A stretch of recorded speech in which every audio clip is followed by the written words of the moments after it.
우리 하나님 좋으신 하나님, 할렐루야. 이렇게 좋은 교회, 좋은 성도님들 여러분 뵌 것이 저희는 큰 축복이고, 무엇보다도 우리 김성국 목사님, 이전에 원로 목사님, 장 목사님 말씀드릴 것도 없지만 김성국 목사님과 이메일을 주고받으면서 얼굴은 오늘 처음 뵙고 손도 오늘 처음 만져 뵙고, 그러면서 오래오래 알고 사귄 분 같아요. 네. 이런 성회를 하면은 처음 시간에는 강사가 어떤 분일까, 저분 나이는 얼마나 될까, 고향은 어딜까 연구하다가 하루 저녁 다 지나가거든요. 근데 저거는 그렇게 중요한 사람 아닙니다. 오늘 저녁에는 저를 연구하고 살펴보시는 것이 아니라 우리를 지으시고 우리를 사랑하신 하나님을 보시는 그런 저녁이 되시기를 주님의 이름으로 축원합니다. 간단하게 제 자신을 소개하면 저는 1970년에 한국에서 한국신학대학이라고 하는 그런 신학대학을 졸업했어요. 그리고 너무 목사님들이 가난한 그 어린 시절을 보았기 때문에, 그때는 목사님들이 무슨 사례비가 어디 있습니까?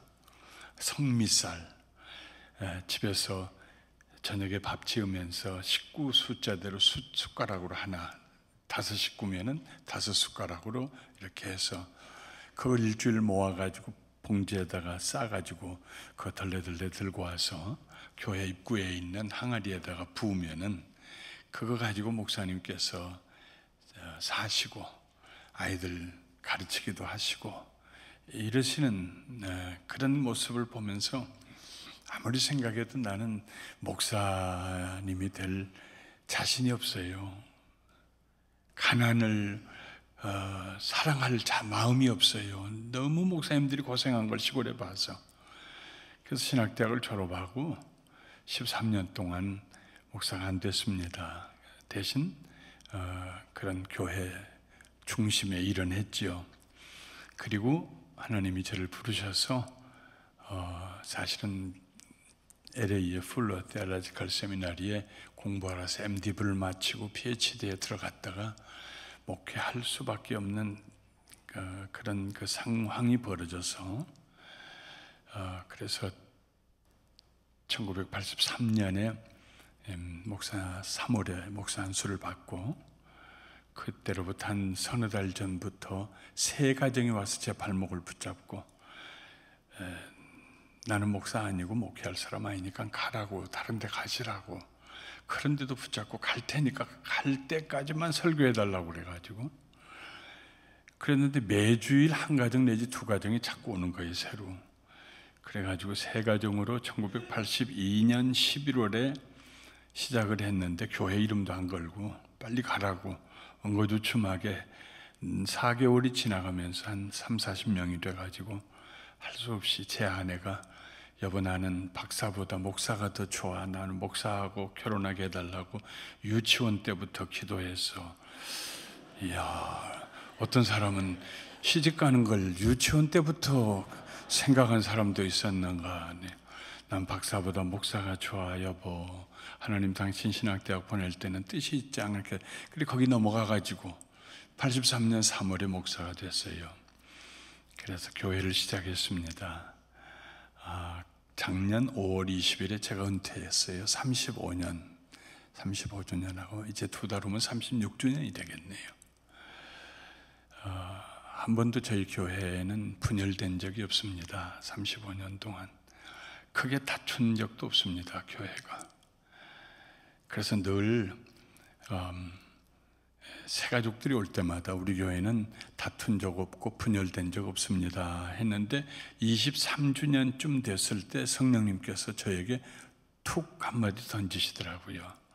분열되지 않는 것도 사실이지만 그렇다고 교회 하나 세우지 않는 것도 사실 아니냐, 남은 분열해서라도 교회 세우는데, 그런 마음을 주셔서 하나님께 회개하고, 교만했던 거 회개하고 엎드려 기도하고, 그리고 11년 전에 처음으로 교회를 하나 개척을 했습니다.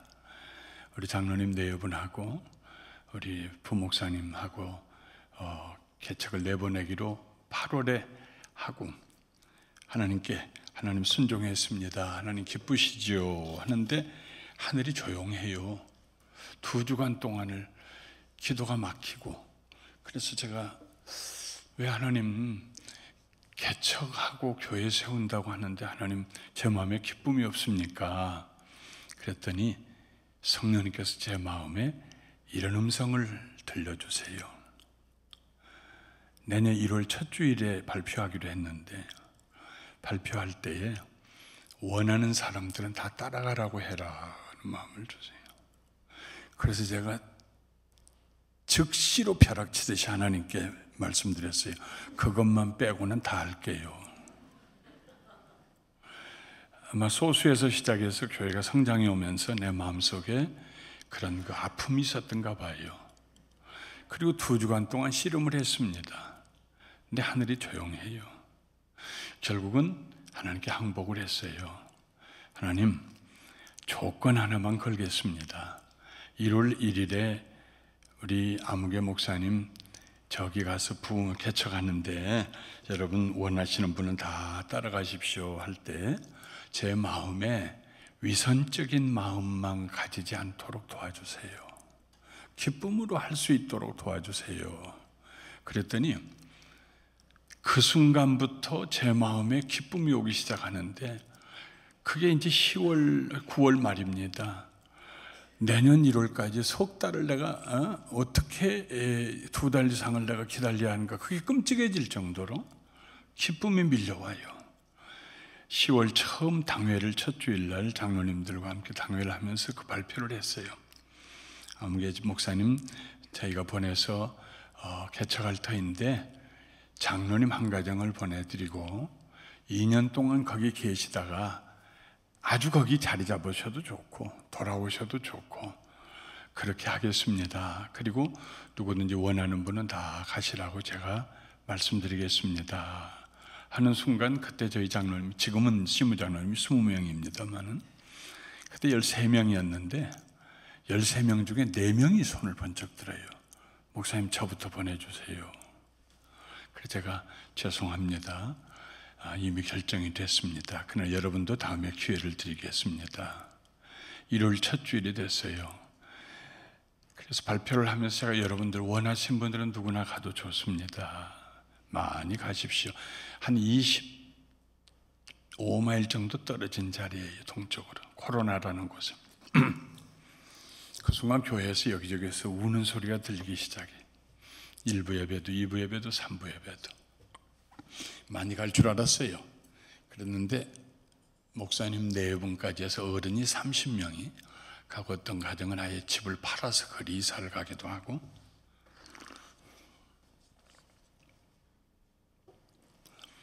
그렇게 시작한 교회가 이제 한 석 달 후에 금년 4월이면 11주년이 됩니다. 지금은 300명이 됐고 교회 건물을, 좋은 건물을 샀고요. 그 지역에서 제일 큰 교회가 됐어요. 그래서 그 일이 재미가 있어서 또 빅터벨이라고 하는 곳에도 교회를 하나 개척해서 건물도 같이 지어드렸고, 거기도 한 200명, 아무도 없는데 목사님 4분이 붕어빵 구워가지고 전도하러 다녀가지고 지금 한 200명. 그래서 저희들이 6개 교회를 개척해 줬고, 그리고 장로님들, 그때 손 드셨던 장로님들이 다 가서 2년씩 봉사하고 오셨어요. 하나님의 은혜로 편안하게 잘 지내다가 작년 5월에 좋은, 하나님께서 우리 김성국 목사님처럼 좋은 후임자를 하나님께서 선택해 주셔서 부목사님 중에 한 분을 세워가지고 이제 그분이 제 담임 목사님이 되셨고, 교회가 평안하고 감사합니다. 그래도 더 알고 싶으세요?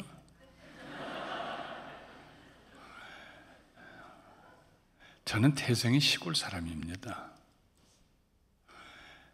시골에서 중학교를 졸업하고 시골에서 농업고등학교를 졸업하고 그걸로 끝난 줄 알았는데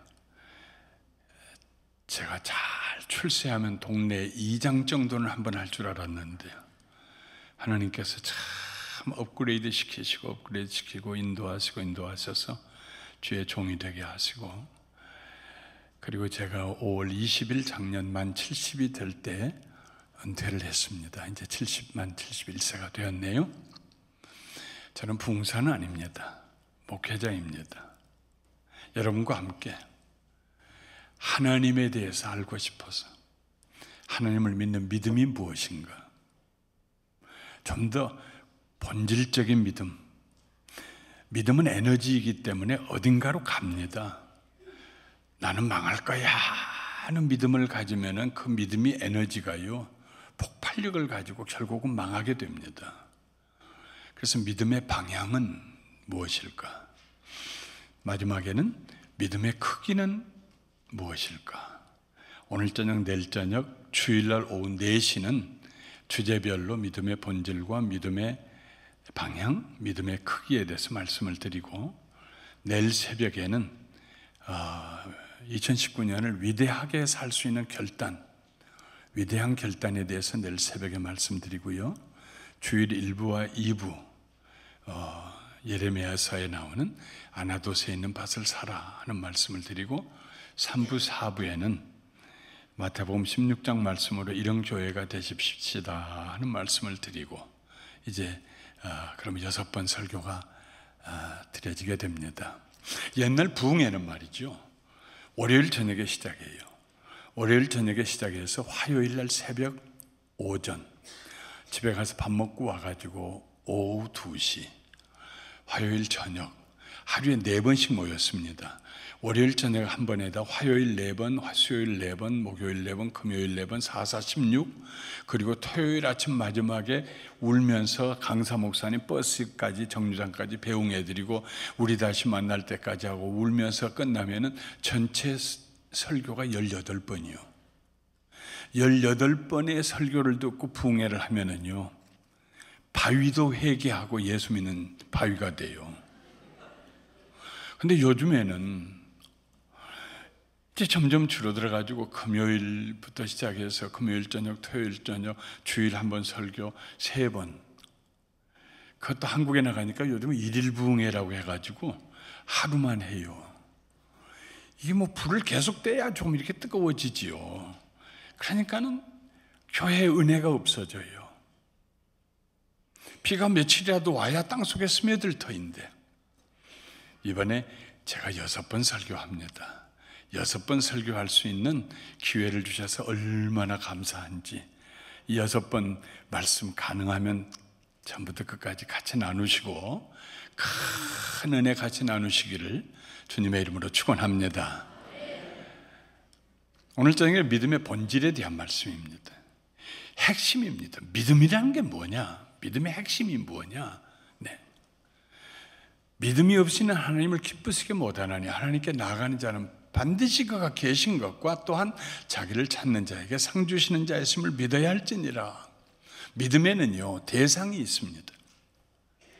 나는 믿는다, 이것은 문법적으로 말이 안 됩니다. 나는 믿는다 다음에는 반드시 목적이 따라와야 됩니다. 나는 무엇을 믿는다, 혹은 나는 누구를 믿는다. 그래야 문법적으로 그 문장이 완성이 됩니다. 나는 믿습니다. 나는 믿습니다. 그러면 누군가 반드시 그 사람을 세우고 물어볼 겁니다. 뭘 믿어요? 뭘 믿어요? 근데 믿음의 대상이 비인격적인 믿음이 있고 인격적인 믿음이 있어요. 비인격적인 믿음은 그것입니다. 나는 그것을 믿는다. 인격적인 믿음은 나는 그를 믿는다 하는 것입니다. 세상 사람들의 믿음의 대상은 언제나 비인격적인 것입니다. 무엇을 믿는다? 운명을 믿는다, 사회를 믿는다, 은행을 믿는다, 주식을 믿는다. 사람을 믿는다고 할 때조차도 그 사람을 믿음으로써 내가 얻을 수 있는 유익을 생각합니다. 유익을. 그래서 이것도 비인격적인 믿음입니다. 이렇게 사람을 믿었다가 실망하면 믿는 도끼에 발등 찍혔다 하고 원망하죠.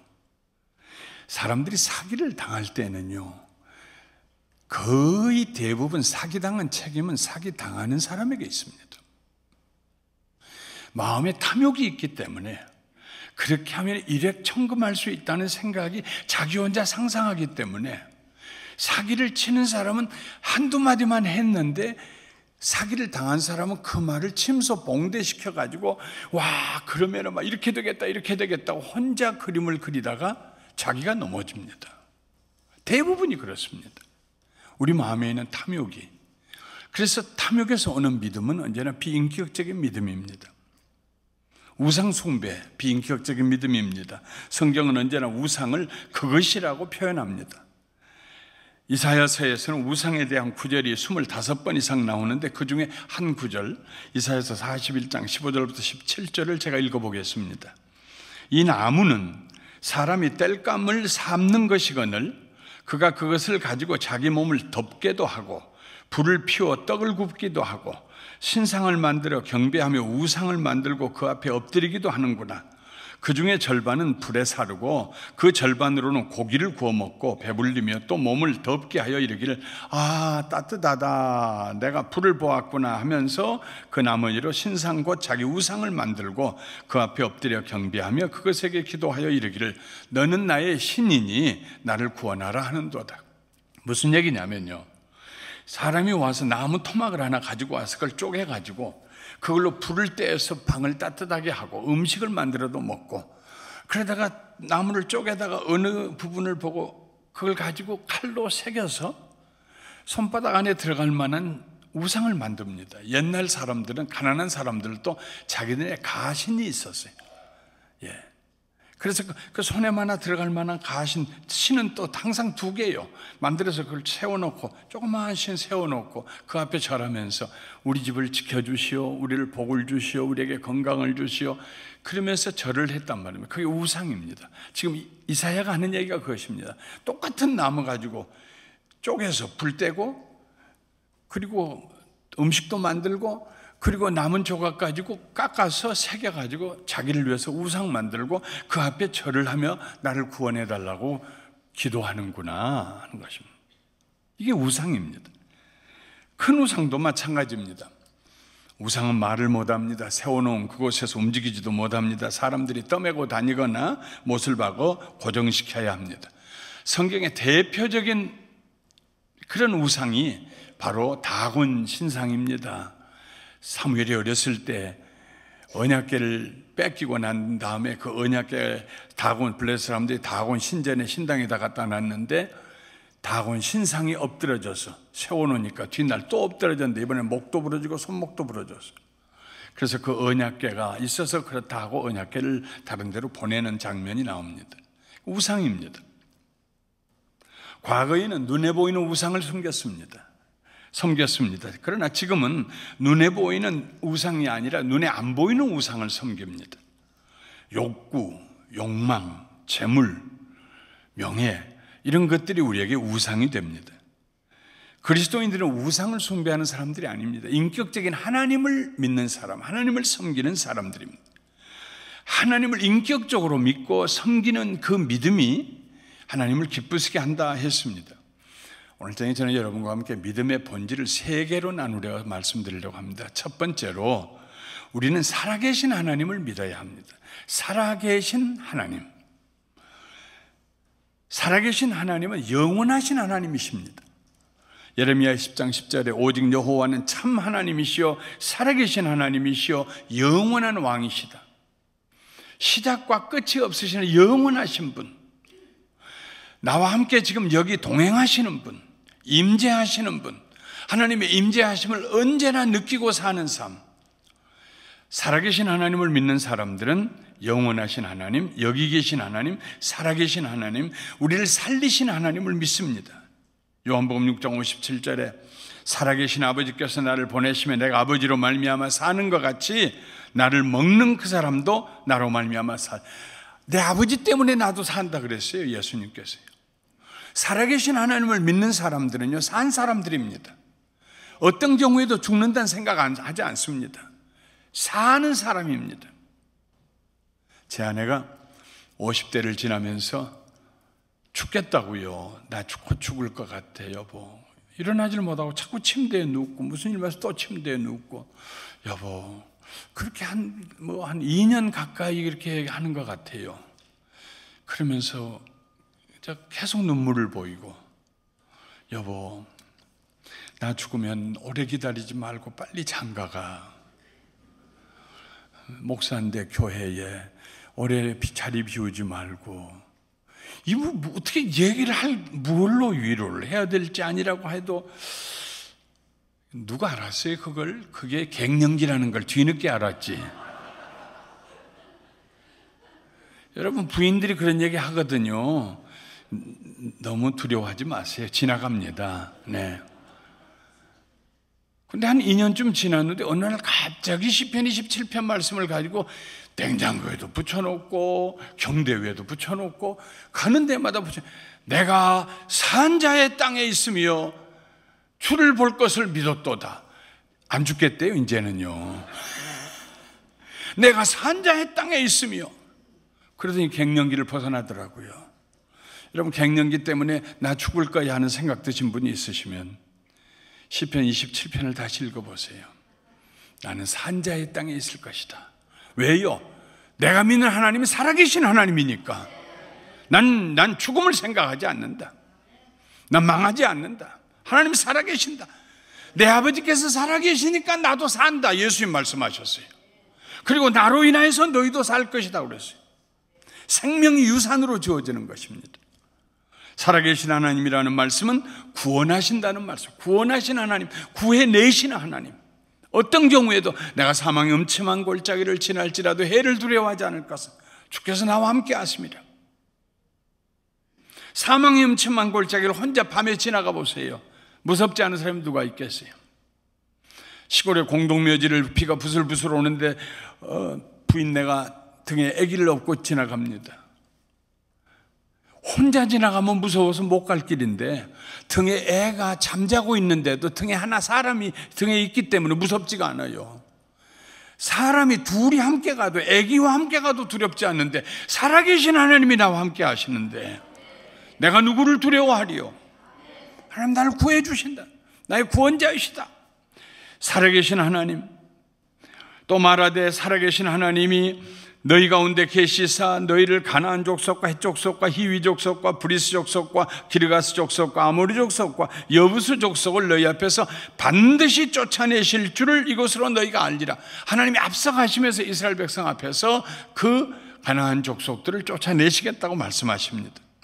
살아계신 하나님은요, 살아계시기 때문에 들으시고 보시고 말씀하신 하나님이십니다. 여호와여 귀를 기울여 보옵소서. 히스기야 왕이 사네립 왕의 위협하는 편지를 받고 난 다음에 그 편지를 성전에 올라가서 펴놓고 하나님께 기도합니다. 여호와여 귀를 기울여 들으소서. 여호와여 눈을 떠서 보시옵소서. 사네립이 아수르의 왕 사네립이 살아계신 하나님을 비방하러 보낸 말을 들으시옵소서. 하나님 들으신 하나님이십니다. 살아계신 하나님은 우리와 동행하시는 임마누엘의 하나님이요, 살아계신 하나님은 심판하신 하나님이요. 하나님이 살아계시기 때문에 내가 그렇게 할 수 없다. 요셉이 그러지 않았습니까? 내가 하나님 앞에 어떻게 이 죄를 범할 수 있겠습니까? 보고 계시는데, 듣고 계시는데, 알고 계시는데 모르시는 것이 없는데요. 시편 139편에 주께서 나를 감찰하시고 아시나이다. 내 머리에 안수하시고 내 전후 좌우를 둘러보시고 내 입에 말을 모르시는 것이 없습니다. 내가 말하기 전에 하나님은 내 말을 알고 계십니다. 내가 높은 곳에 올라가도 거기 하나님이 계시고 내가 깊은 곳에 내려가도 거기 하나님이 계시고 잠을 못 이루고 뒤척거리다가 새벽녘에 저 바다 끝에 가서, 그런데 거기 가서 바다 끝에 섰는데 아무도 없는 곳에 외롭게 섰는데 거기 이미 하나님이 와 계시고, 나를 향한 하나님의 생각이 어찌 그리 아름다우신지요. 주께서 어머니의 뱃속에서 나를 지으실 때부터 저를 아셔 신묘막측하게 fearfully, wonderfully 나를 만드셨습니다. 나를 향해 가지신 하나님의 생각이 어찌 그리 크신지요. 신앙생활이라는 것, 믿음이라는 것은요, 하나님 인식입니다. 하나님을 아는 것입니다. 살아계신 하나님을 아는 것입니다. 사랑하는 성도 여러분, 2019년에는 살아계신 하나님과 동행하신 한 해가 되시기를 주님의 이름으로 축원합니다. 늘 우리의 마음으로 믿고 입술로 고백해야 됩니다. 사신 하나님이 여기 계신다. 사신 하나님이 여기 계신다. 살아계신 하나님이 여기 계신다. 믿음의 대상은 하나님이십니다.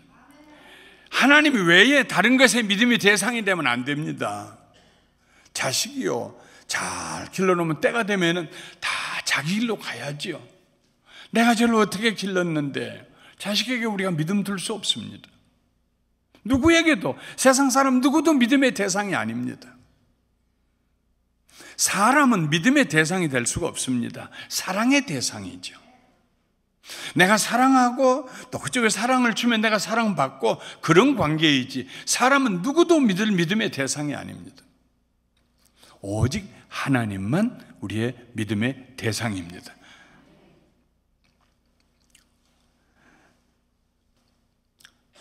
두 번째로, 우리는 하나님을 믿음의 대상으로, 난 하나님을 믿습니다 할 때 어떤 하나님을 믿는가에 대해서 생각해야 됩니다. 두 번째 믿음의 본질은 좋으신 하나님을 믿는 것입니다. 우리 하나님 좋으신 하나님입니다. 성경이 줄기차게 얘기하고 있는 것은 하나님의 성품과 하나님의 능력입니다. 다른 말로 하면 하나님은 선하시고 인자하심이 풍부하시도다. 선하신 하나님, 인자하신 하나님, 그를 찾는 자들에게 좋은 것으로 상을 주신 하나님, 좋으신 하나님. 좋으신 하나님에 대한 믿음이 없으면 그 믿음, 언제나 믿음이 아닙니다. 우리가 하나님을 경외할 때 하나님을 두려워하고 사랑하는 두 가지 감정이 복합이 됩니다만은, 두려워하기만 하면 그건 언제나 믿음이 아니요, 사랑하는 것도 그 안에 들어가야 돼요. 우리 하나님 좋으신 하나님이야. 여호와는 내게 나의 목자시니 내게 부족함이 없으리로다. 저는 시편 23편을 너무너무 좋아합니다. 다윗이 시편 23편을 지을 때 모든 일이 다 잘되고 등 따숩고 배부르고 정말 왕이 되고 말 한마디면 천하를 다 움직일 그때 지은 시라고 저는 생각하지 않습니다. 정말 모자랄 때, 들판에 있을 때, 두려울 때, 사망 음침한 골짜기를 지날 때, 목마를 때, 배고플 때, 의기소침해 있을 때, 어떤 길로 가야 할지 몰라 방황할 때, 그때 지은 시가 시편 23편입니다. 나를 푸른 풀밭에 누이시고 잔잔한 물가에 쉬게 하시고 내 영혼을 소생시켜 주시고 의의 길로 인도하시고 사망의 음침한 골짜기를 지날지라도 해를 두려워하지 않게 해주시고 주의 막대기와 지팡이가 나를 지키시나이다.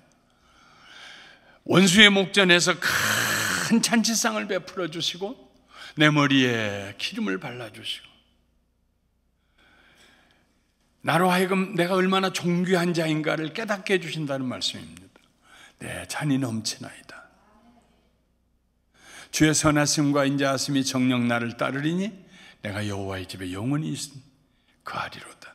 주의 선하심과 인자하심, 이거 있으면 다지요. 주의 선하심과 인자하심. 시편 107편 1절에 여호와께 감사하라, 그는 선하시며 그 인자하심이 영원함이로다. 시편 읽어보면 이 말씀이 자주 나옵니다. 여호와께 감사하라, 그는 선하시며 그 인자하심이 영원함이로다. 하나님의 선하심은 그의 성품입니다. 하나님은 언제나 선하십니다. 좋으신 하나님, 좋으신 하나님. 하나님의 인자하심은 그 하나님의 선하신 성품이 행동으로 나타난 능력입니다. 사랑입니다. 마음만 하나님이 선하신 것이 아니라 그의 좋으신 선한 좋은 것을, 우리를 향해 좋은 걸 생각하신 그 하나님께서 그의 좋은 것, 그 좋은 생각을 행동으로 나타내실 때 우리는 인자하신 하나님, 이렇게 경험하게 됩니다. 예레미야 29장 10절에 하나님 말씀하셨어요. 너희를 향한 내 생각은 내가 안다. 너희를 향한, 지금 바벨론에게 침략을 당하고 포로로 잡혀가고 그 유다 백성들을 향해서 하나님 하신 말씀, 너희를 향한 내 생각은 내가 안다. 재앙이 아니라 평안이고, 내가 너희에게 재앙 주려는 거 아니다. 너희에게 평안을 주려는 것이다. 너희 장래에 소망을 주려는 것이다. 그게 내 생각이다. 내가 그 생각을 안다 하는 말씀입니다. 우리 하나님은 우리를 향해서 언제나 선한 것을 생각하십니다. 할렐루야. 믿으세요. 어떤 경우에도요. 네. 하나님 우리 차별 대우하지 않습니다. 뿐만 아니라 우리를 향하여 선한 것을 생각하실 뿐만 아니라 선을 행하시는 인자하신 하나님이십니다. 사랑보다 더 강한 힘이 없습니다. 사랑은 죽음보다 강한 것이에요. 그래서 하나님이 우리를 사랑하신데 얼마나 사랑하셨던지 그 아들을 죽음에 내놓으셨어요. 하나님이 세상을 이처럼 사랑하사 독생자를 주셨으니, 하나뿐인 아들을 주셨으니 누구든지 저를 믿는 자마다 멸망치 않고 영생을 얻게 하려 함이라. 예수님이 우리를 위해서 죽으실 때 언제 죽으셨습니까? 로마서 5장을 읽어보십시오. 1절부터 11절까지. 그러면은 거기 때라는 말이 3번이 나옵니다. 예수님이 우리를 위해 죽으실 그 때가 어느 때였느냐 하면 우리가 연약할 때였다고 그랬습니다. 연약하다는 말은 useless 하다는 말입니다. 쓸모없을 때, 아무짝에도 쓸모없는데 우리를 위해 죽으셨어요. 목숨을 내놓고 죽으셔서 건져낼 만한 것이 우리에게 아무것도 없었어요. 우리가 아직 연약할 때. 2번째 때가 나옵니다. 우리가 아직 죄인이었을 때. 의인을 위하여 죽은 자가 쉽지 않고 선인을 위하여 죽는 자가 간혹 있거니와, 예수님은 우리가 죄인이었을 때 우리를 위해 현행범일 때, 아, 저 사람 참 의로운 사람이야, 그 사람 위해 죽을 사람 누가 있습니까? 근데 그 사람이 우리에게 선을 베풀었어, 우리가 은혜를 너무 많이 입었어, 우리가 은혜 갚아야 돼 하다가 내가 죽을 수도 있어요, 실수로. 그런데 죄인을 위해서 죽을 사람이 누가 있습니까? 30년 언도받은 중범 지은 죄를 지은 그 사람을 위해서 대신 죽겠다고 나온 사람이 누가 있습니까? 더구나 사형받아 마땅한 우리들, 죄값은 사망인데 그것도 현행범으로 죄 짓고 있는 우리들을 위해서 예수님이 돌아가셨습니다. 3번째 때가 나옵니다. 우리가 하나님과 원수되었을 때, 하나님을 향해 주먹을 불끈 쥐고 하나님 어디 있냐고, 하나님 어디 있냐고 원수되었을 때, 하는 일마다 원수 노릇을 하고 하는 생각마다 원수의 생각을 하고 있을 때, 그때 하나님께서 그 아들을 우리를 대신하여 죽게 하심으로 우리를 향한 그의 사랑을 증거해 보여주셨다고 했습니다. 사랑은 강한 힘입니다. 인자라는 헤세드라는 말은 신약으로 오면 unconditional love입니다. 무조건적인 사랑, 아가페입니다. 하나님의 선하심이 하나님의 인자하심으로 행동으로 나타났어요.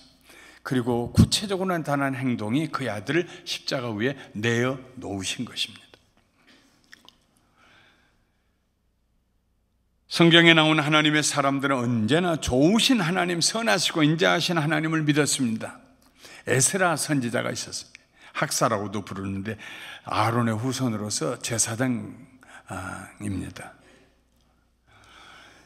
유다 백성들이 주전 606년에 바벨론의 포로로 잡혀갔어요. 3차례에 걸쳐서 주전 586년에는 예루살렘의 돌 위에 돌 하나 남지 않고 다 무너지고 그리고 잡혀갔어요. 그런데 예레미야를 통해서 하나님 하시는 말씀이 70년 만에 다시 돌아올 것이라고 예언하셨어요.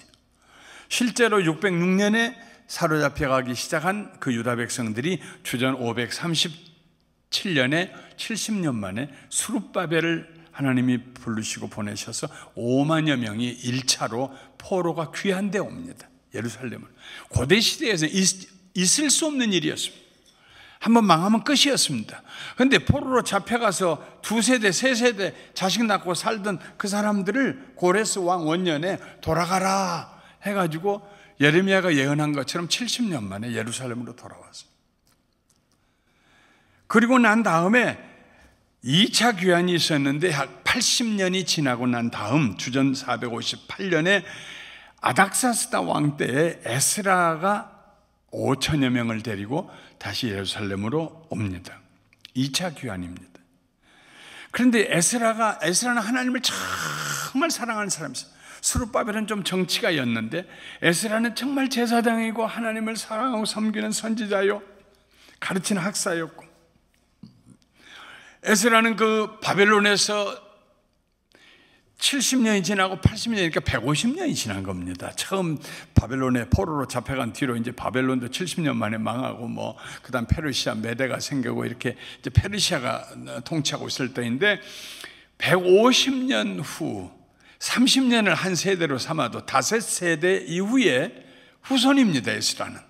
그 에스라가 하나님을 섬기는 살아계신 하나님, 좋으신 하나님, 하나님 찾는 자에게 좋은 걸 주신 하나님, 하나님의 인자하심에 대한 믿음, 그 하나님은 살아계신 하나님이다. 우리를 보호하시면 군대가 우리를 보호하는 것보다도 하나님이 보호하시는 게 훨씬 믿을 수 있다. 이런 믿음을 가지고 있는 에스라의 믿음은요, 굳은 믿음이에요. 돌 같은 믿음이에요. 반석 같은 믿음이었습니다. 그래서 그는 5천여 명을 데리고 오는데 왕이 군대 좀 같이 보내주겠다고, 호위해서 보내주겠다고 하는데 다 사양했어요. 이유가 하나였어요. 하나님이 우리와 함께 하시면. 그리고 페르시아의 아닥사스다 왕에게, 그 거대한 대제국의 사람들에게 우리 하나님은 살아계신 하나님이요, 그 하나님은 군대보다도 더 능력 있는 하나님이라는 걸 보여주고 싶었어요. 증명해 보고 싶었어요. 어쩌다가 우리 조상들이 잘못해서 바벨론의 포로로 잡혀와서 150년째 우리가 여기서 살고 있지만은, 그러나 우리가 믿는 하나님은 천지와 만물을 지으신 하나님이요, 살아계신 하나님이시요, 우리를 보호하시기에 능하신 하나님이라는 것을, 그가 마음에 믿었던 것을 한번 증명해 보이고 싶었어요. 그래서 사양을 했어요. 그냥 우리끼리 가겠습니다. 그 얘기가 에스라서 8장 21절부터 23절에 이렇게 기록이 되어 있습니다. 그때 내가 아하와 강가에서 금식을 선포하고 같이 가는 5천여 명 무리하고 먼저 금식 기도부터 했어요. 하나님 앞에서 우리를 겸비하여 우리와 우리 어린아이와 모든 소유를 위하여 평탄한 길을 그에게, 하나님에게 간구하여, 하나님 우리가 평탄한 길로, 이 어린애들 데리고 갑니다. 평탄한 길로 가게 해주세요. 오늘날과 같이 무슨 국제법이 있는 것도 아닙니다. 도둑이 들끓고 강도가 들끓고, 왕은 합법적인 강도고, 우리 어린아이와 모든 소유를 위하여 평탄한 길을 그에게 간구하였으니 이는 우리가 전에 왕에게 이르기를 우리 하나님의 손은 자기를 찾는 모든 자에게 선을 베푸시고 자기를 배반하는 모든 자에게 권능과 진노를 내리신다 하였으므로, 에스라가 늘 아닥사스다 왕에 가서 하는 말이, 우리 하나님은 살아계신 하나님이십니다. 하나님을 찾는 자에게 하나님께서는 그 손으로 구원하시고 선을 베푸시고, 하나님을 배반하는 자는 하나님 심판하십니다. 하나님 살아계십니다. 늘 이렇게 얘기해 왔다는 것입니다. 왕 앞에서.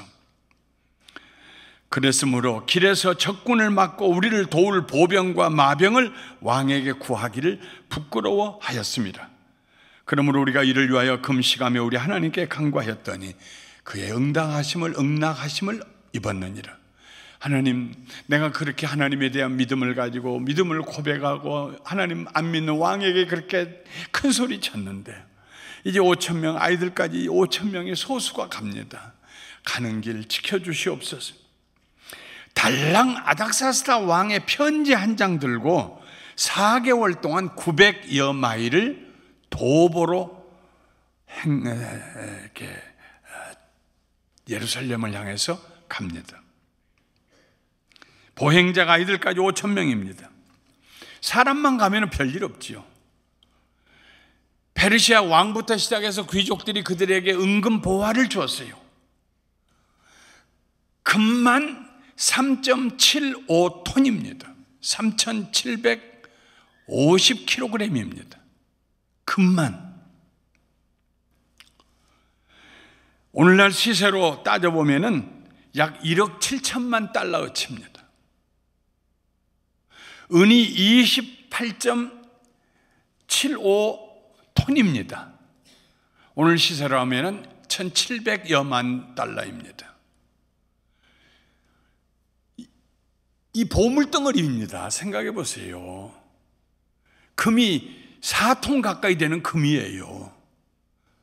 군대도 없이 5천여 명의 아이들과 어른들이 그거 가지고 가고 있습니다. 4개월 동안 걸어서 900마일을.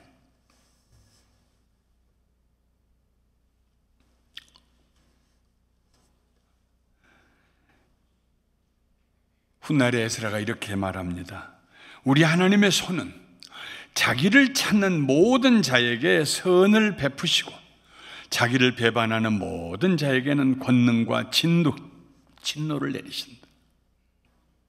자기를 찾는 자에게 선을 베푸신다 우리 하나님은. 그리고 에스라 8장 31절에 이렇게 기록합니다.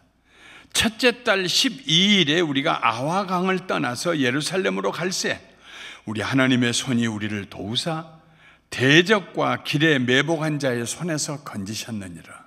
대적이 있었어요. 길에 매복한 사람들 수 있었어요. 강도도 있고 도적도 있었어요. 근데 하나님이 구해 주셨어요. 왜요? 살아계신 하나님을 믿기 때문에. 선하신 하나님, 인자하신 하나님. 하나님은 당연히 살아계신 데서 끝나는 것이 아니라 그 믿음이 살아계신 하나님은 나를 향해서 선하신 하나님이시다. 좋으신 하나님, 선을 베푸시는 인자하신 하나님. 다 함께 따라해보세요. 우리 하나님은 선하시고 인자하십니다. 선하시고 인자하십니다. 아침에 일어나 두 손을 높이 들고 선하신 하나님, 인자하신 하나님, 오늘도 나를 향해서 가지신 하나님의 놀라운 생각이 다 이루어질 줄 믿습니다.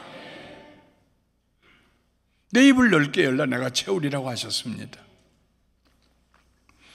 내 평생의 선하심과 인자하심이 정녕 나를 따르리니 내가 여호와의 집에 영원히가. 다윗은 답답할 때 그렇게 하나님의 선하심과 인자하심을 고백했습니다. 자신이 잘못하고 회개할 때도 여호와여 내 젊은 시절의 죄와 허물을 기억하지 마시고 주의 인자하심을 따라 주께서 나를 기억하시되 주의 선하심으로 하옵소서. 주의 선하심과 주의 인자하심으로 나를 용서해 주시옵소서. 원수들에게 쫓겨다닐 때에도 내가 산자들의 땅에서 여호와의 선하심을 보게 될 줄을 확실히 믿었다. 쫓겨다니면서도 하나님의 선하심이 나를 붙들고 계신다. 젊은이들에게 교훈을 주면서도 너희는 여호와의 선하심을 맛보아 할지어다 그에게 피하는 자는 복이 있도다. 사랑하는 성도 여러분, 믿음의 본질의 두 번째 요소는 좋으신 하나님에 대한 믿음을 갖는 것입니다. 좋으신 하나님, 참 좋으신 하나님, 우리를 구원하신 하나님, 우리로 하여금 예수님 믿게 하신 하나님. 여기 앉아 계신 분들 중에 어느 누가 자신이 원해서 자기의 능력으로 계산해보고 논리적으로 생각해서 예수 믿는 사람이 누가 있습니까? 그 믿음은 믿음이 아닙니다. 믿음은 선물입니다. 하나님께서 우리로 하여금 믿게 해주시는 것입니다. 어떤 경우에도 믿게 해주시는 것입니다. 내가 따져보니까 여러 종교 중에 기독교가 제일 나은 것 같아. 그래도 이건 믿음 아닙니다. 이제 초입에 들어선 발자국이 잘못됐다는 건 아닙니다. 그것도 괜찮아요. 그러나 궁극적으로 가서는 어떤 선을 넘어서서 믿어지는 단계가 있습니다. 처녀가 잉태하여 아들을 낳으리니 그 말씀이 믿어지는 단계가 있어요. 홍해가 갈라질 것을 믿어지는 단계가 있어요. 1983년에 교회를 개척을 창립 예배를 드리고 85년쯤 됐을 때입니다. 지금으로부터 한 33년, 4년 전 얘기입니다. 교인들도 이제 한 100여 명 됐습니다. 다운이라는 곳으로 이사를 내려와서 미국 교회를 빌려서 예배를 드리는데요. 그로 내려온 이후에 그 지역에서 나온 아주 젊은 부인이 제게 찾아와서 하루는 목사님, 우리 아버지 좀 전도해 주세요. 우리 아버지가 나이가 70이신데 목사님이 가서 전도하시면 우리 아버지가 예수님 믿을 것 같아요. 내가 아무리 해도 안 돼요. 그때 제가 나이가 37입니다.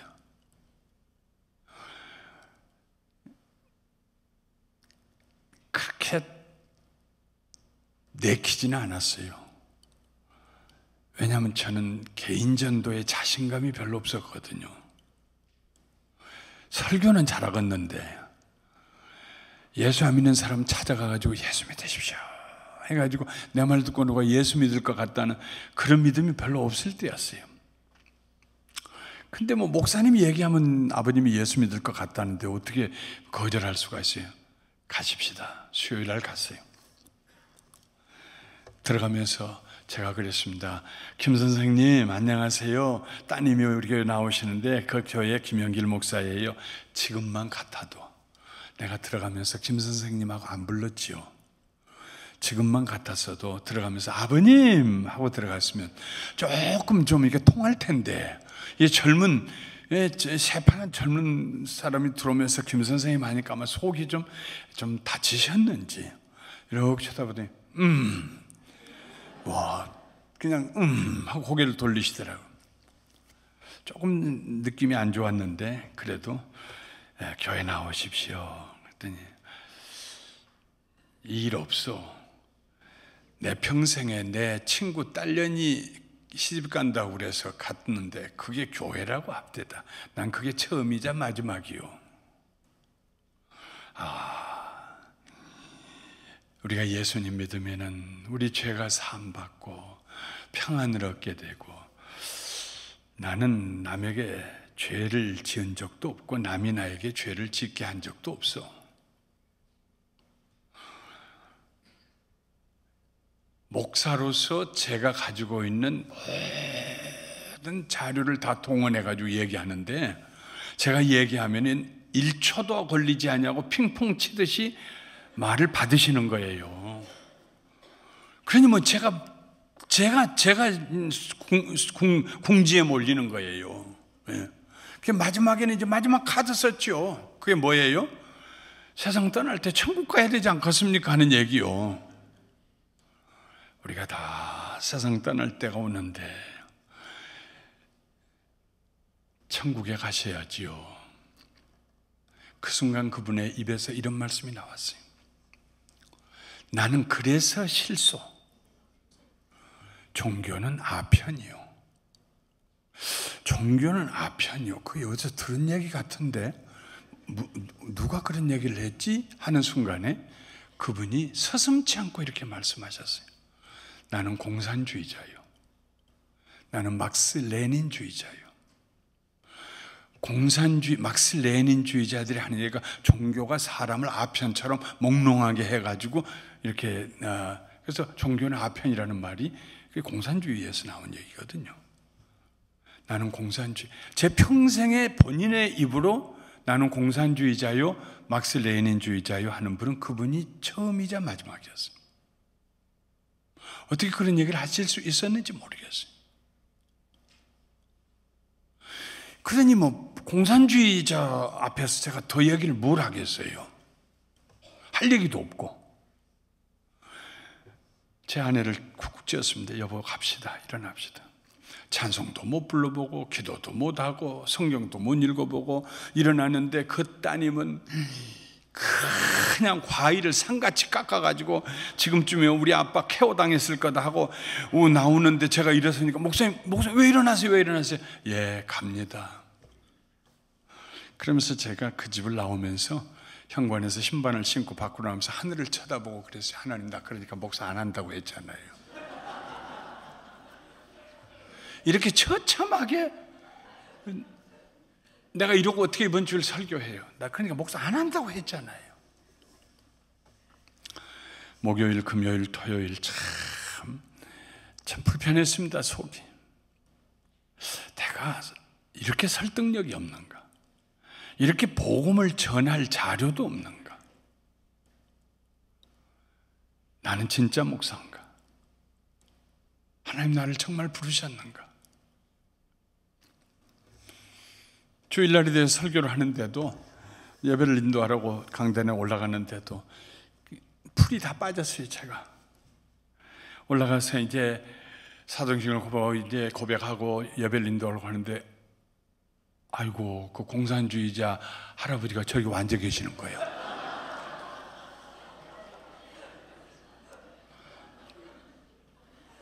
다시 보니까 거기 완전히 키 조그마신 분인데 앉아 계시는 거예요. 저 공산주의자가 왜 저기 앉아 있지? 어떻게 설교했는지 모르겠어요. 설교가 끝나고 예배가 끝날 쯤에는 고민이 생겼어요. 제가 저분하고 뭐라고 인사를 해야 되지? 고맙게도 축도하기 전에 그분이 가버리셨어. 아무 말도 않고 한 주간 또 지냈어요. 누구한테 얘기하겠어요? 뭐라고 얘기하겠어요? 두 번째 주일에 또 나오셨어요. 똑같은 자리에 앉으셨어요. 저는 제가 35년 목회를 하면서 설교를 하면서 하나의 여러 가지 시키는 원칙이 있는데 그 중에 하나가 설교를 통해서는 절대로 성도들에게 말하지 않는다는 것입니다. 감정을 설교를 통해서 얘기하지 않고 내가 하고 싶은 소리 설교를 통해서 얘기하지 않는다. 하나님 말씀인데 왜 내가 도용을 해야 되냐. 난 그건 철저히 지켜왔습니다. 그래서 공산주의 아저씨가 와 계시지만은 한 번도 사상이 좋아야 합니다 이런 얘기 해보지 않아요. 복음만 전했어요. 세 번째 주일에 또 나오셨어요. 두 번째 주일까지는 축도하기 전에 그냥 사라져 주셔서 고마웠는데 세 번째 주일은 축도가 끝났는데 계시더라고요. 뒤에 가서 제가 문이 딱 하나예요. 나가는 문이. 그러니까 인사하느라고 뒤에 이렇게 서서 하는데 제일 먼저 나오시더니 제 손을 꼭 잡으시고 잊을 수가 없어요. 고개를 이렇게 돌리시면서 하시는 말씀이 그 목사님 말씀 들어보니까 세상에 나 같은 죄인이 없군요. 내가 한마디도 그분에게 회개하라는 얘기 한 적도 없고 죄에 대한 얘기도 안 했고 나는 죄 없어요. 남에게 죄 지은 적도 없고 남이 나에게 잘못하게 허락한 적도 없어요 하는 완벽한 그 할아버지가 고개를 돌리면서 내 손을 붙잡고 놓아주지 아니하고 목사님 말씀 듣고 보니까 세상에 나 같은 죄인이 없군요. 누가 그걸 그분에게 깨닫게 하셨어요? 살아계신 하나님이십니다. 그 살아계신 하나님이 여러분의 마음을 감동시키셨고 저를 감동시켰어서 예수는 나의 주님이라고 고백하게 해주신 것입니다. 회개하게 해주신 것입니다. 매주일 그 이후로는 한 주일도 걸음없이 매주일 제일 먼저 나오시고 제 손 꼭 잡으시고 목사님 은혜 받았습니다. 은혜 받았습니다. 17년 후에 87세에 세상을 떠나셨어요. 당뇨병이 화병증이 와가지고 의식을 잃고 누워 계신다는 말씀을 듣고 이틀 만에 제가 병원을 찾아갔는데 워싱턴 DC 연방공무원으로 있는 막내 아들이 그렇게 사랑하는 막내 아들이 왔는데도 못 알아보셨대요. 눈도 안 뜨시고 깨어나질 않으셨대요. 근데 이틀째 제가 갔을 때 그 따님이 목사님, 아버님 울면서 아버지가 그렇게 좋아하는 김영길 목사님 왔어요 하는데 눈을 번쩍 뜨시더라고요. 내 앞에서. 우리 김 목사님 오셨어. 예배를 드려드리고 임종 예배를 드려드리고 사흘 후에 세상을 떠나셨습니다. 저는 세상 떠나 하나님 나라 가면 만나보고 싶은 분들이 참 많아요. 묻고 싶은 얘기도 많아요. 김 집사님한테 꼭 물어볼 거예요. 어떻게 공산주의자가 예수님을 믿게 됐냐고. 예수 믿는 건 아편이라고 하셨는데 어떻게 죄인인 걸 알게 되셨냐고. 믿음의 본질은 살아계신 하나님을 믿는 것입니다. 천지와 만물을 지으신 하나님, 살아계신 하나님. 믿음의 본질은 그 살아계신 하나님은 선하신 하나님이고 인자하신 하나님이라는 것을 믿는 것입니다. 믿음의 세 번째 본질은 그 하나님을 찾는 것입니다. 하나님이 살아계신 것도 믿고 하나님이 선하시다고 인자하시다는 것도 믿는데 하나님 찾지 않으면은요 1년이 가고 2년이 가도 3년이 가도 아버지 집에 한 번도 찾아오지 않는 자식하고 똑같은 것입니다. 하나님을 찾아야 돼요. 시편 62편 5절 6절에 나의 영혼아 잠잠히 하나님만 바라라. 물은 나의 소망이 그로부터 나오는도다. 오직 그만이 나의 반석이시오 나의 구원이시오 나의 요새시니 내가 흔들리지 아니하리로다. 하나님을 찾는 사람, 하나님을 앙망하는 사람, 하나님을 그리워하는 사람. 바빠서 하나님 자꾸 이렇게 생각 가운데 들어오지 마세요. 나 계산도 해야 될 일 있고 너무 바빠 사람도 만나고 주일날 가서 만나드릴 테니까 좀 참고 계세요.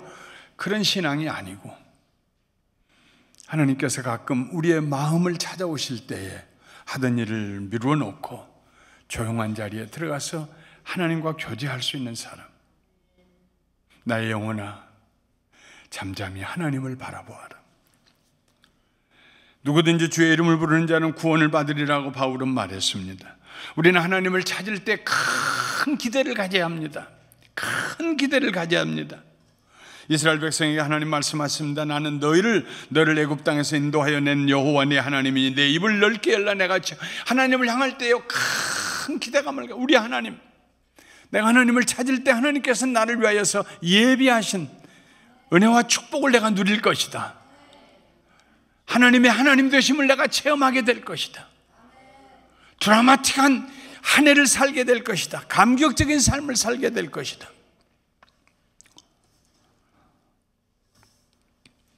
하나님께서 탄식하십니다. 내 백성이 내 소리를 듣지 아니하며 이스라엘이 나를 원하지 아니하는구나. 이스라엘이 나를 원하지 아니하는도다. 그러므로 내가 그의 마음을 완악한 대로 버려두어 그의 임의대로 행하게 하였도다. 하나님이 선택하신 이스라엘 백성들이 하나님을 원하지 않았어요. 여러분, 하나님을 원하십니까? 정말로 하나님을 원하십니까?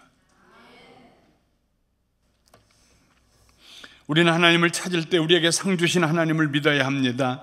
하나님이 주시는 상은 물질에만 국한되는 것이 아닙니다. 무엇을 먹을까, 무엇을 마실까, 무엇을 입을까, 이런 기대들은 하찮은 것입니다. 그냥 살아도 살아요. 먹을 거 있어요. 예수 안 믿는 사람들도 잘 살아요. 우리는 하나님을 구해야 합니다. 그러므로 염려하여 이르기를 무엇을 먹을까, 무엇을 마실까, 무엇을 입을까 하지 말라. 이는 다 이방인이 구하는 것이라. 너희 하늘아버지께서 이 모든 것이 너희에게 있어야 할 줄 아신다. 하나님 다 주신다. 그런즉 너희는 먼저 그의 나라와 그의 의를 구하라. 그리하면 이 모든 것을 너희에게 더하시라. 그의 나라와 그의 의를 구하라. 이 말씀을 우리가 오해하면 안 됩니다. 우리가 하나님의 나라와 의를 위해서 무엇인가 해드려야 한다는 말이 아닙니다. 우리 하나님의 나라는 우리가 세울 수 있는 그런 나라가 아닙니다. 하나님 나라의 예산을 우리가 세워드릴 수도 없습니다. 무슨 수로 천지와 만물 우주를 지탱하고 계시는 하나님의 나라를 우리가 예산을 세워드립니까? 하나님의 의를 이루어드릴 수도 없습니다. 이미 하나님의 나라는 존재하고 있고 하나님은 의로우신 하나님이십니다. 하나님의 나라와 하나님의 의는 우리가 하나님에게 선물로 드릴 수 있는 어떤 것이 아닙니다. 하나님의 나라와 하나님의 의를 구하라는 말씀은 하나님의 나라와 하나님의 의로우심을 받아들이라는 말입니다. 하나님의 나라가 하늘에서 이루어진 것처럼 우리의 삶에서도 이루어지도록 받아들이라는 말씀입니다. 하나님의 뜻에 기쁨으로 복종하며 살라는 말씀입니다. 하나님의 나라와 하나님의 의는 추상적인 개념이 아닙니다. 우리를 위하여 죽으시고 부활하신 예수 그리스도 그분 자신입니다. 하나님의 나라와 하나님의 의를 구하는 사람은 곧 예수님을 구하는 사람이요, 예수님과 동행하는 사람입니다. 주님, 예수님이 우리의 삶의 주인이 되시도록 해야 됩니다. 늘 그분에게 묻고 순종하는 삶을 살아야 됩니다. 저는 늘 예수님에게, 하나님께 묻는 걸 즐거워합니다. 어떻게 하면 좋아요? 아주 사소한 일도 어떻게 하면 좋아요? 내가 해도 좋겠지만 하나님이 지혜를 주시면 그보다 더 좋을 수 있기 때문에 어떻게 하면 좋아요? 오늘 누구 만나러 가요? 하나님, 무슨 말 하면 좋을까요? 누가 저를 찾아온대요, 상담하러 온대요. 하나님, 제가 무슨 말로 그를 도우면 좋을까요? 40대 중반의 아들이 아버지를 찾아와서, 아버지, 점심 좀 해요 오늘. 이거 별일이다. 너 바쁜데 어떻게 나하고 점심 먹자고 그러냐? 예, 아버지에게 좀 물어보고 싶은 말이 있었어요. 식사를 끝나고 말합니다. 뭘 물어보고 싶어서? 아버지 있잖아요, 큰아이가 지금 사춘기에 들어갔는데 어떻게 해야 할지 모르겠어요. 아버지, 내가 사춘기 지날 때 아버지 저를 어떻게 기르셨어요? 아들이 $10,000를 아버지에게 주어서 아버지를 그렇게 행복하게 해드릴 수 있겠습니까? 아버지, 그때 어려운 일이 있을 때 아버지 어떻게 그때를 지나가셨어요? 아버지를 인정해 드리는 겁니다. 아버지에게 묻는다는 것은 아버지의 능력과 지혜와 사랑과 아버지를 인정해 드리는 것입니다. 그보다 더 행복할 데가 없어요, 부모는요. 40대 된 자녀들이요, 아버지에게 뭐 보면 다 그냥 좀 모자라지요. 뭐 아버님이 컴퓨터를 아십니까? 아버지가 무슨 뭐 IT 산업을 아십니까? 세계 정세를 아십니까? 뭐라고 하면 가만히 계세요, 가만히 계세요. 조심해요. 그러다 넘어지면 어떡하려고. 아이고, 나이 든 부모님들 자식들한테 야단 맞느라고 정신 못 차려요. 자식들은 부모님 사랑하는 뜻에서 그러긴 하지만 돌아서면은 눈물이 고인다고. 같은 말도요, 아버님 참 건강해서 좋으시네요. 그래도 더 조심하세요. 아버님이 건강하시고 장수하셔야지요. 그리고 그때는 어떻게 하셨어요? 미국에 와서 영어도 잘 못하셨을 텐데 어떻게 우리 길르셨어요? 아이고, 둘째가 사춘기에 들어갔는데 유별나요 아버지. 옛날에 내가 사춘기 지날 때 어떻게 저 길러주셨어요? 그 아버지가 그날 저녁에 잠이 오시겠어요? 가슴이 고맙고 감사한데, 자식한테. 우리가 하나님 앞에 나가서 물어요. 하나님, 어떻게 하면 좋을까요? 하나님을 찾고 하나님을 묻는 사람이 하나님을 기쁘시게 합니다. 하나님을 행복하게 해드립니다. 2019년에는 늘 일마다 때마다 하나님을 찾으시기를 주님의 이름으로 축원합니다. 하나님을 찾는 자에게 하나님 반드시 상을 주십니다. 어떤 상을 주실지는 하나님의 절대 주권에 달렸어요. 우리가 선택해서 돌잔치에 가서 실도 놓고 뭣도 놓고 뭐 잡는가 보자, 우리 하나님 그렇게 하신 하나님 아니에요.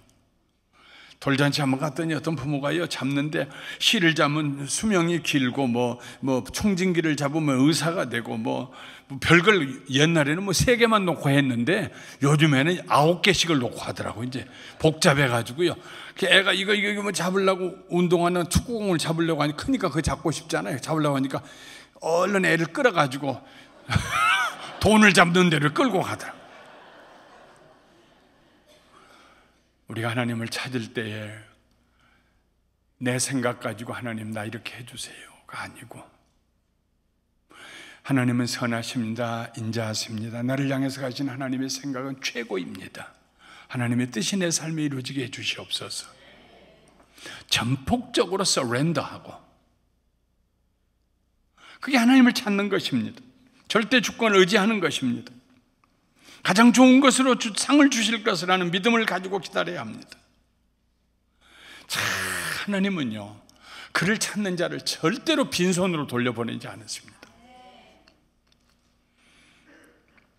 1983년에 교회를 개척하고 2001년에 저희가 부에너팍이라는 곳에 교회를 사서 있다가 좁아서 교회를 이제 짓게 되었습니다. 철골이 올라가고 교회를 다 지었어요. 짓고 난 다음에 제가 그 프로그램이 좋은 것 같아서 영국을 직접 가서 그 시작했던 곳에 가서 보고 그리고 난 다음에 우리 교회에서 알파라고 하는 프로그램을 시작했는데, 두 번째 시작할 때 두 번째 제 2기입니다. 처음에 모이면은 톡을 한다고 해서 한 45분 내가 예수님은 누구신가, 성경은 믿을 만한가, 뭐 이런 14가지 질문을 가지고 이제 얘기하면서 하는데 10주 코스인데요. 얘기를 45분 하고, 처음 식사하고 찬송하고 노래하고 식사하고, 그 다음 내가 얘기하고, 그 다음에 그룹으로 나눠서 이제 합니다. 한 100여 명이 이제 2기에 모였어요. 그런데 한 10그룹으로 10명씩 이렇게 나눠서 했습니다. 근데 한 그룹이 사람이 갑자기 줄어들었어요. 10명을 줬는데 3명만 남았어요. 리더하고 3명만 남았어요. 뭐 이유가 있겠죠. 그래서 중간에 포기해가지고. 다른 그룹들은 다 잘 되는데 그 그룹만 딱 3 남았어요. 근데 6주가 지나고 1박 2일로 기도원에 기도하러 올라가는데요, 그동안에 그 리더가 그런 얘기를 해요. 목사님, 저는 사실은 이 3명을 다른 그룹으로 다 넘겨드리고 다음 기회에 저는 봉사하려고 생각하고 포기하려고 하는데 포기할 수 없게 만드는 사람이 하나 있어요. 그래서 누가요? 그랬더니 목사님이 톡하고 목사님이 얘기할 때는 안 들어오는 사람이 있어요. 유리창이 이렇게 쭉 식당 앞에 있는데 그 밖에 있다가 우리끼리 모여서 이렇게 그룹 토의할 때 그때만 들어오는 사람이 하나 있어요. 왜 그런데요? 내가 싫은가 보네요. 그랬더니 아니요, 이 사람은 밤낮 술에 취해 있어요. 나는 얼굴 빨개가지고 못 들어간다고. 그리고 거기만 들어와요. 횡설수설하고 바라는 것이 뭐든지 묻고 싶은 거 다 묻는다. 그러니까 예수도 안 믿는 사람이고, 우리가 반을 해체하면 그 사람은 영원히 안 나올 것 같아서 그 사람 때문에 하고 있어요.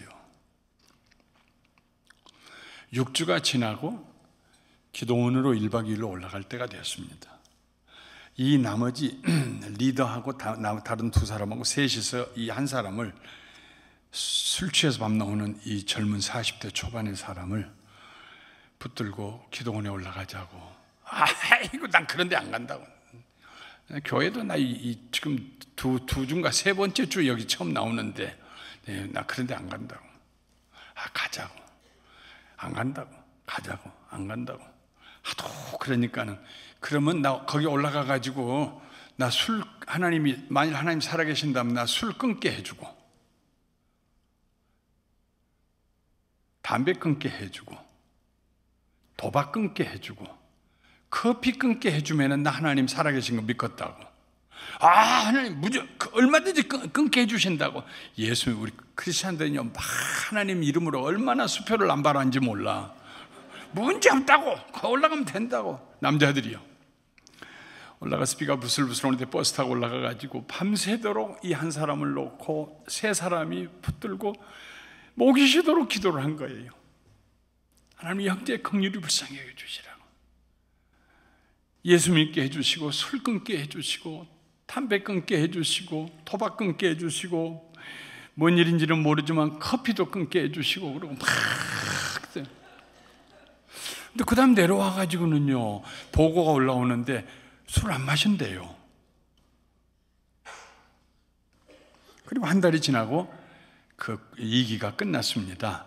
끝나고 나면 마지막에 이제 뱅퀴시라고 있어가지고 그 다음에 할 사람들을 초청해가지고 그동안에 10주 동안 자기가 받은 은혜 얘기하는 그런 간증하는 시간이 있어요. 제가 이제 적은 사람들 불러내가지고 하는데 그 사람이 궁금했어요. 그래서 아무개 나오라고. 부부가 같이 했어요. 그 부인도 같이 나오시라고. 멀찍이 해가지고 옆에 나왔어요. 아무개 형제님, 내가 얘기 들으니까 이번에 술도 끊었다면서요. 부인한테 물어봤어요. 남편이 술 끊었어요? 그러니까 그런 거 같아요. 담배도요? 안 피우네요 요즘. 근데 도박은 끊었냐는 얘기가 차마 인격적으로 할 수가 없어. 내가 안 하고. 그것도 끊었대요. 근데 커피는 왜 끊어요? 나는 커피 좋아하는데. 그랬더니 그 부인이 하는 얘기가, 이 사람은요, 커피를 잔으로 마시는 게 아니라 파트로 들고 마셔요. 뭐든지 어딕트 되는 사람이에요. 그것이 아니고 다음에 알고 보니까 이 부부가 40대 초반의 부부인데 1.5세들이에요. 얼마나 싸우는지 줄기차게 싸워서 이틀에 한 번씩 싸운대요. 이틀에 한 번씩 싸우고 싸움이 끝나기 위해서는 반드시 경찰차가 와야 된대요. 그리고 말한대요.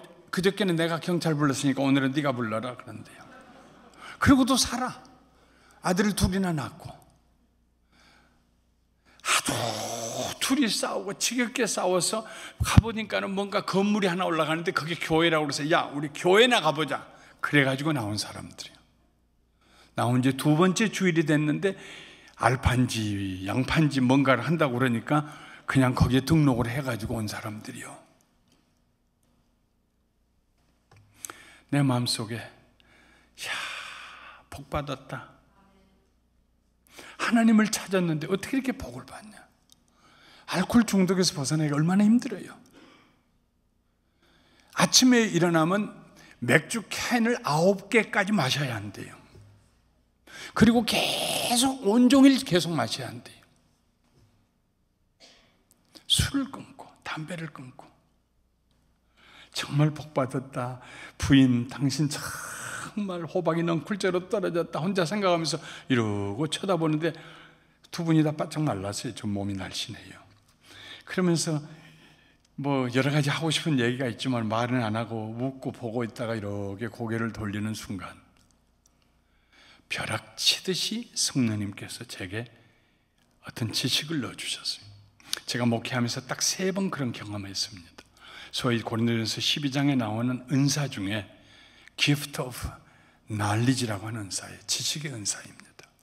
내가 알지 못했던 어떤 것을 깨닫게 해주시는 은사입니다. 저는 목회 35년에 3번 경험했습니다. 고개를 돌리는 순간 갑자기 마음에 애가 졌다, 애뱉다는 생각이 들어오는 거예요. 근데 그 생각이 얼마나 강렬했던지 제가 돌아보면서 돌리서 애가 졌다는 생각이 돌아오면서 다시 반사적으로 돌아보면서 애가 졌군요.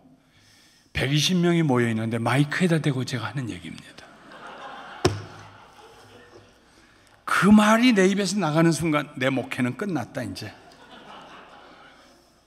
아니 날씬한 부인을 향해서 그 얘기하면 왜 거기서 나와야 되냔 말이에요. 생각해 보세요. 애가 졌군요. 하는 순간 나보다 더 놀란 사람은 그 부인이었어요. 뒤로 서너 걸음을 물러나더라고.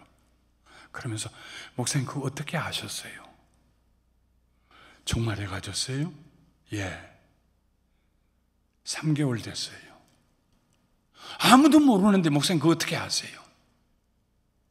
애 둘이 있는데 원하지 않은 애가 들었었어. 아무도 몰라. 아무한테도 얘기 안 했어요. 무슨 생각하고 있겠어요? 왜 하나님께서 애 가졌다는 것을 공개적으로 얘기할 수 있도록 그렇게 알게 해주셨냔 말이에요. 그게 하나님 사랑 아닙니까? 네 뱃속에 애 가졌다, 너 생명 네가 품고 있다 하는 걸 하나님께서 recognize 해주시는 거예요. 그때부터 이 부부가 예수님을 믿고 예수님을 영접하고 제가 그 아이의 이름을 지어주고 3번째 아들로 태어났어요. 지금 중학교 3학년, 이제 아마 고등학교 1학년 되겠네요. 술 다 끊고 변함없이 경건한 생활하고 지금도 우리 감사하는 교회 성도님이에요. 그분이 무슨 일을 했습니까? 연구를 했습니까? 성경을 몇 번을 읽었습니까? 헌금을 얼마나 많이 했습니까? 아무것도 하나님이 누구신지도 조차도 모르는 사이에 저 예수나 좀 교회나 나가볼까 하고 하나님을 찾아왔는데 하나님을 찾는 자에게 하나님이 상을 주셨어요.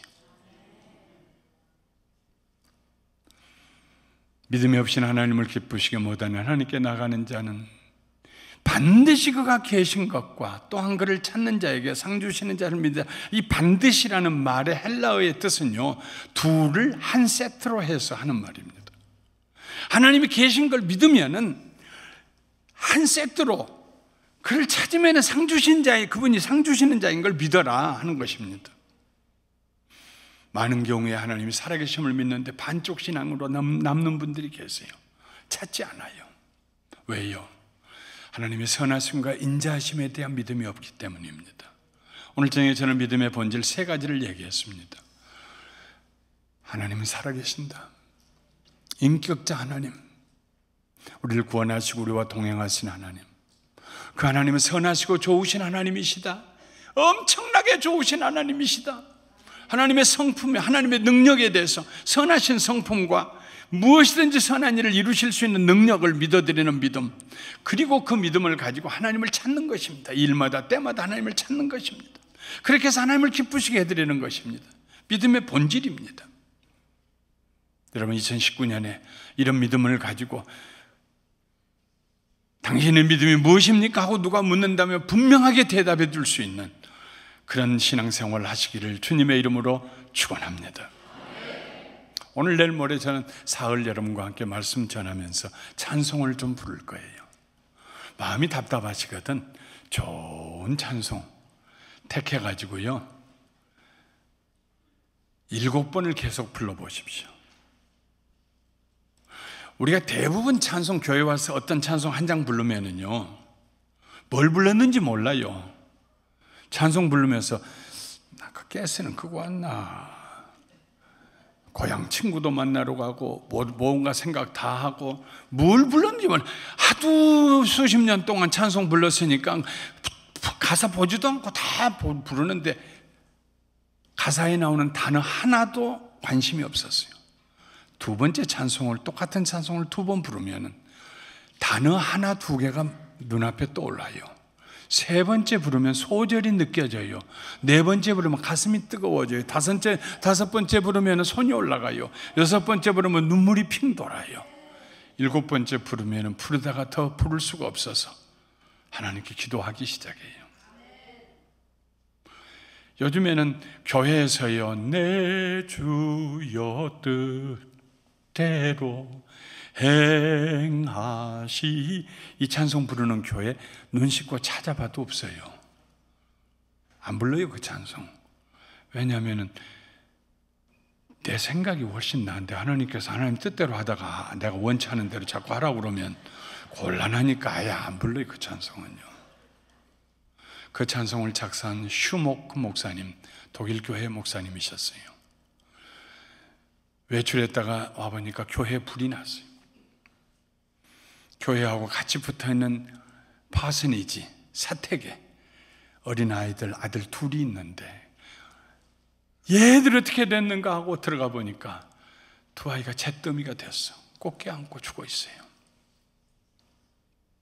그 자리에서 울부짖으며 기도하면서 지은 시가 내 주여 뜻대로 행하시옵소서. 살든지 죽든지. 엄청난 절제가 넘치는 파워풀한 가사입니다. 무슨 찬송을 여러분들이 선택하듯이요 하든지요 마음이 클클하고 기도가 안 되고 할 때는 7번 불러보세요. 10번 부르면 더 좋겠죠.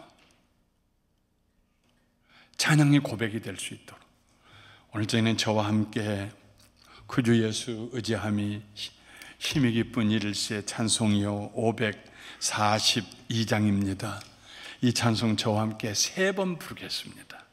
3번 부르고 난 다음에 저와 함께 10분 동안 합심으로 통성으로 기도하겠습니다. 하나님, 나 아무렇게 믿지 않게 해주세요. 살아계신 하나님을 믿게 해주세요. 아들을 나를 위해서 주실 만큼 좋으신 하나님, 선하신 하나님, 그의 선하신 행위가 성품이 인자하심이라는 행위로 능력으로 나타나신 하나님을 믿게 해주세요.